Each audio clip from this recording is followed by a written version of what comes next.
Yes, hello and welcome everybody. It's Chris here from the Ministry of Dice, back again today with another one of my video presentations, and I'm going to open this video with a question for you to consider, dear cherished viewer. Does Dice Masters need a more diverse metagame? Yeah, ponder that one for a second. On our live stream a couple of weeks back, we did a live podcast recording to celebrate our 3rd anniversary of the podcast, and we were asked a question about new player experiences. And that led us down a bit of a cul-de-sac, talking about kind of the metagame and competitive play and the way people win and what that might mean for the new player experience. And that kind of brought these ideas back to the forefront of my mind. If you're a regular consumer of my content, particularly the podcast, you'll know that I'm very passionate about this subject, and it's something I've spoken about many, many times there. But I think a pause now to just express some of those ideas in video format might be a good idea. So here I am to share some of those thoughts. A few small prints and caveats as usual, a few small prints and caveats before I get started on the video. I think there's something we need to kind of categorize and get these ideas clear in our head between sort of organized competitive play and casual play and new player experiences and kind of how those two mesh together. So just think about it in those terms: competitive play, organized play, and casual play as I go along. Second bit of small print. This is now my 4th take of this video, which is very rare for me. I usually do them in one take. But I've dithered and questioned whether I want to put it out there, whether saying some of my thoughts on this subject is going to just paint a big target on my back and I'm going to get the kind of trolls out on me. I don't know. But I've had some able assistance, some wonderful assistance from our valued friend and member of the ministry, Stu.art, who's produced some artwork for me to use in this video. And honestly, if he hadn't have done that artwork, I might have chickened out of making it, but because he did, I felt like I had to, so here I am making the video. But I think just bear in mind that this is all an expression of opinion, and I don't discount anybody else's thoughts on this subject. And as I say that, please do head to the comments below and share your thoughts on what I'm putting out there on this idea of a diverse Dice Masters metagame. I'd love to hear your thoughts on the subject. And the final small print, as always, is while you're down there writing these comments telling me how bobbins and crazy and off the mark I am with these thoughts, then hit the like to let me know that you want me to carry on with making more videos of this nature, or not, I suppose. And if you're not already subscribed to the channel, please do. Okay, let's get into it. So let's talk about this idea. Does Dice Masters need a more diverse metagame? And the first kind of thought on this subject is, does the metagame, or the way the metagame keeps forming around Dice Masters, make it too predictable? Does it place the game in a state of risk that it becomes stale, repetitive, and boring because the clear frontrunners are so clearly the frontrunners that competitive players are going to lean so hard into them that you're just going to see the same things over and over and over again, you know? And right now in the current meta, the two big ticket items there are Becky Lynch and the Godcatcher, of course. Now, find a seasoned player and ask them about the Bard meta, for example, and they'll tell you that, yeah, that was a slog. It was a long period of time where that clear, top tier, tier 0, front-running, competitive build was just so prevalent that it became a long period of kind of very dry, repetitive, samey kind of gameplay going on, particularly, and again, there's that kind of clearing it up in our heads, particularly in the competitive organised play space. And competitive players, you know, they leaned into that really, really heavily. And we're very much at risk of this happening again with Becky and Godcatcher. When you look out on the social media and on the Dice Masters forums, let me ask you this. How many times have you heard or seen this phrase, and I'll say it in air quotes, of, you know, the new set's coming out soon, that will hopefully shake up the meta, or the new set's coming up soon, that will hopefully help us out, you know, and that just tells me that not only are we at risk of it become stale and repetitive, but the more experienced players are identifying that so far in advance. I mean, Becky Lynch, we were all on top of, like, that is going to be a nightmare when it was presented to us at a fan appreciation event at Origins like 2 years ago in a WWE preview pitch. So it does absolutely put the game at risk of becoming too predictable. And that's okay if you are the competitive player who wants to smash face, win big, and drink the tears of your defeated opponents, because these cards give you access to doing that. But what it also means is that if you're an off-meta player, or you're a wombo combo type, or like me, you like messing around with kind of like direct damage combos, then it makes the organised play experience not very welcoming for you to join in. It makes it particularly elite because you're either bored because you can't get anything done, you can't go anywhere, and I'll come on to another point on that in a sec. You're just seeing the same stuff over and over, and the only people who win are the people who are kind of, get lucky with rolls or are able to smash their way through the rankings, defeating a load of off-meta players. And it just makes the organised play experience very, very repetitive, far too predictable, and it makes the organised play experience subsequently not very welcoming for new players who want to dip their toe into that space, and they'll just keep hiding away in their casual corners, experimenting with other stuff because the casual meta is just the competitive meta just isn't very welcoming for that. And that leads me on to my next point, really, which is then, does that create a state where there's just not enough creativity in the game, that you're in a position where off-meta people who want to create and innovate and try combos and play wombo combos and explore cards that are just otherwise gathering dust in binders on shelves competitively, and again, I'll add that word very, very deliberately at that point, are they saying, well, there's just not enough creativity, there's no room for me to breathe in this meta because... And let's face it, the way to win is to get your face smashed with a win big, win hard, win fast, top tier meta combo that is actually a really unpleasant way to lose as well. And I'd possibly argue an unpleasant way to win, but I definitely differ in opinion on that to many others, and I acknowledge that. So when it comes to sitting down and team building, one of the other joys of the game of Dice Masters is not just the playing, but the team building. You find yourself in these positions where you've built these kind of 7-card teams and filled both your basic action slots, and you've only got one bit of room to actually do anything, because you're so wrapped up in being able to try and out-chess that competitive meta that you're going nowhere. And a lot of off-meta combos require more than just a one-card solution. I mean, when you look at the two big hitting teams right now, Becky Lynch needs 2 basic actions with 2 globals on it to win. It is so efficient.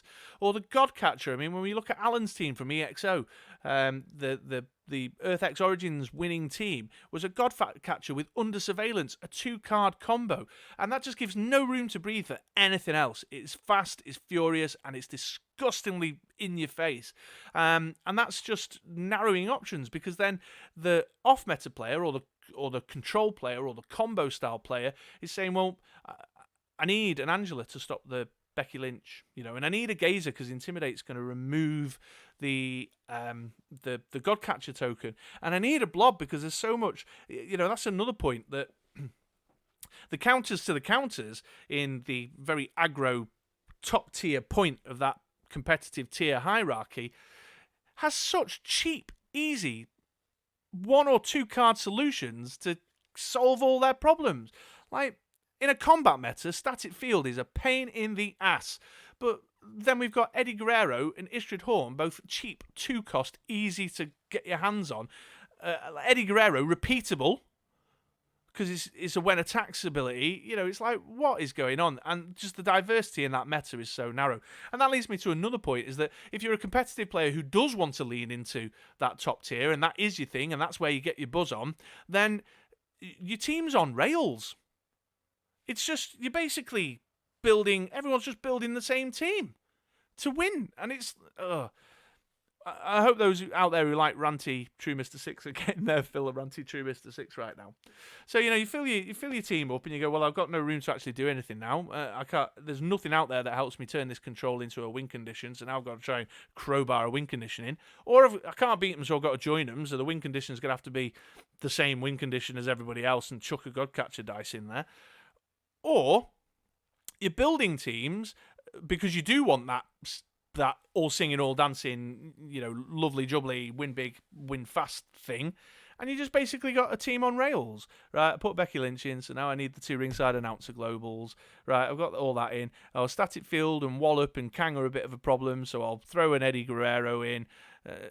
Right, I need to get a bit of ramp engine going, so I'll throw a bit of that in. Do you know what? Drax is a simple, easy 1-card solution to blank anything I don't like on the other side of the table, so I'll throw that in. Boom, on rails. Your other 3 slots, you might as well not bother with them. You know what I mean? Maybe a blocker of your own. Throw a mastermind in just in case you come across a mirror match, and it just the choice, the narrow, and I fully acknowledge and understand because I know that some out there will be thinking, well, yeah, but Chris, in collectible card games, that's the way. There's only so many. Not every card can be great. You will always have kind of standout cards that are great, but I just think the top needs to flatten a bit. Make it less of a point. Make it more of a. Oh, what's the name of that shape? I don't even know what the name of that shape is. A flattened top triangle. What's that one? Someone tell me in the comments below. Is it an oblong? No, it's not an oblong. See, I've completely blanked on the name of that shape. Someone tell me in the comments below. But I just think, the most enjoyable meta for me, and I know it wasn't enjoyable for others for different reasons, but was that kind of period in sort of 2019 where rotation there was no rotation, and we had a very kind of wide, flat-topped hierarchy, and there were lots of teams. When you look at the Euros top 8, there was the top 8 was made up of like 6 different teams, all very differently constructed. Although there was obviously Iceman was. There was a lot of repetition there. I think, it's hard to argue about that meta because people will say, well, it was a direct damage meta and I prefer a combat meta. And I suppose you could say, do you know what, folks? One of the reasons why I'm on my forte is because I tried to make this and my ideas that I was expressing structured, and obviously I'm failing because I'm just going down all these little tangents. But anyway, get back on track. Because you could argue that, to finish my point, you could argue that the combat meta is the win big, win fast, win hard, smash face stuff, whereas the direct damage historically isn't so much, although you can find examples of that happening. But anyway, back to my point.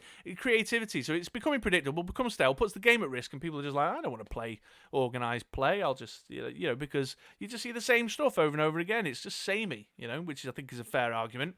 And then anyone who does try and play competitively and get involved in organised play, who wants to rail against that, their options are so narrow, the space to be creative is so small that it's non-existent.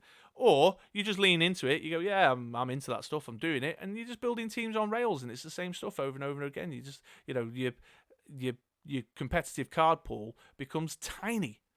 I mean, really tiny. Not just, not every card can be great, but really small, and I don't know. Isn't that really boring for us all? And I certainly, again, going back to my point of a new player experience, what's a new player thinking about that? How exciting and enjoyable a game is it to get involved in the organised play sense? So, yeah, creativity gets narrowed, gets stifled. There's no innovation in the game then.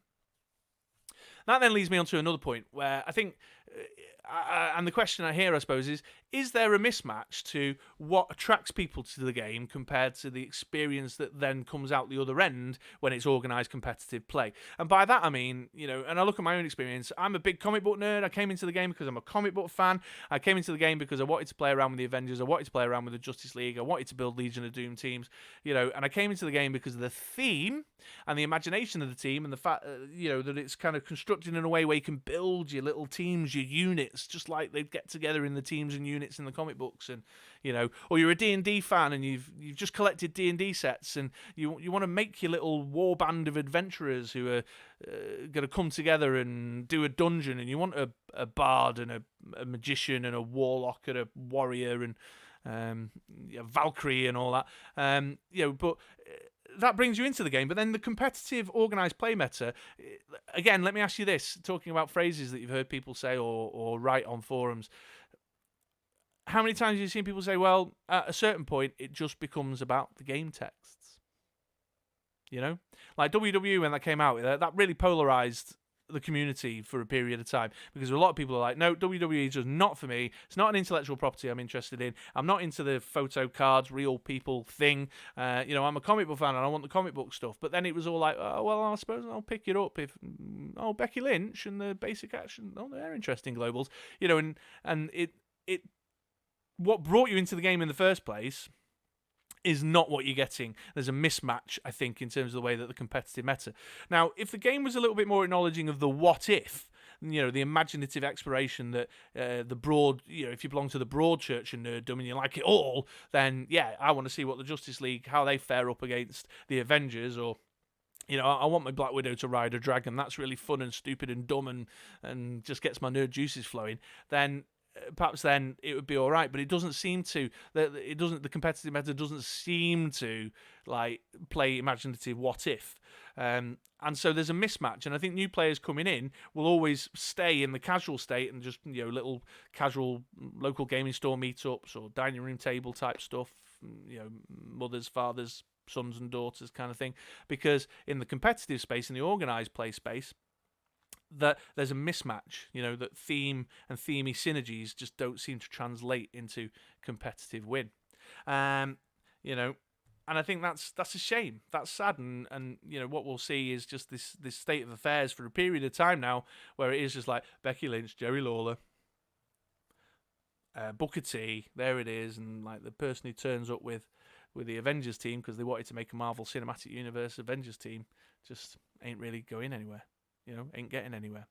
And that's just sad. That's I think that's not very welcoming to new players, and what it creates is a sense of elite in the organised play competitive experience, that it's only the people who can figure out how to maximise the win big, win fast, hard hitting, very thin point of the competitive hierarchy, who can figure that out quick and perhaps find ways of maximising it, because that's what it is, just a game of maximising a thing that's on rails. And the person who likes the theme, who wants to play around in the imagination of the game, is kind of left standing by the side saying, well, this isn't what I was sold. This isn't what I was sold. And that leads me on to my kind of next point, and I think it's my final point actually, is that you could argue then, well, okay, we'll let the casuals play casual, or we'll put on organised play events that have themes or team building restrictions so that can take place. But competitors play competitive. It's a player versus player game, Chris. It is, we want the glory, we want the bragging rights, we want the prizing. And so I'm going to, if there's a clear front running card in the meta, a clear front running top tier card that's going to win me games so that I can be Billy Big Ball's winner, then I'm going to do that. Obviously I am. It's competitive, and I get that, all right? If that's where you get your buzz, then that's where you get your buzz. And whether I agree with that or not, which I don't, incidentally, I think many people know that, but whether that's where you get your buzz or not, that is what it is. And you're right, it is a competitive player versus player game. It's a natural element of it. I'm perhaps, I suppose you could argue that there's a mismatch, that I'm the mismatch with the game, because what I want from it is it not actually what it offers. Maybe I've got that completely backwards. And again, let me know in the comments below if I have. But I think the thing here is, when we talk about new player experiences, or we talk about making more room for wombo combo players or theme players or off-meta players, is that it's a question of growth. And it takes me back to that kind of, we have a very elite competitive pool of players that are small, really. It's a small complete pool. But interest in my Infinity Gauntlet spoiler photos on the BritRoller 6 blog tells me there's more people out there than is playing competitively, and my listener numbers on the podcast tell me there's more people out there listening to content about this game than is getting involved in that competitive space. And it just makes me wonder if the meta was a bit flattened and there was just a little bit more room, because I get it. I'm not saying that you should blow the doors wide open and make it impossible to be able to build a competitive team. But if it was just a little bit wider and there was a bit more room for off-meta players and combo players and theme casual players to just snatch an extra win here or there, or to feel like they just weren't so utterly, oppressively dominated by the thing at the top of the hierarchy of tiered teams, then organised play events would get bigger. You'd have more people turning up. That would raise the profile. It would increase the profitability of events, which would then improve the prizing. We'd get better prizing, and your bragging rights would be worth more, because you could say you fought your way to the top of an even bigger competition. And I don't know, there's definitely something about the possibility that if you get your buzz on from winning, then it might even suit you to have a small elite competitive scene right now that is not very welcoming. Because if you are the person who's figured out how to maximise the clear front-running top-tier team, then that's to your benefit to some degree, if that's what gets your buzz on, I don't know, maybe, again, am I talking bobbins? Perhaps I am. Perhaps I'm the mismatch, as I said before. But if it was just a bit flattened and a bit wider, and there wasn't this history repeating itself where the clear, crazy front runner that smashes, that's the thing. It's not just a defeat, it's an oppressive smash of a defeat, where the answers to everything you might bring to stop getting smashed are cheap and easy for that competitive player to get their hands on.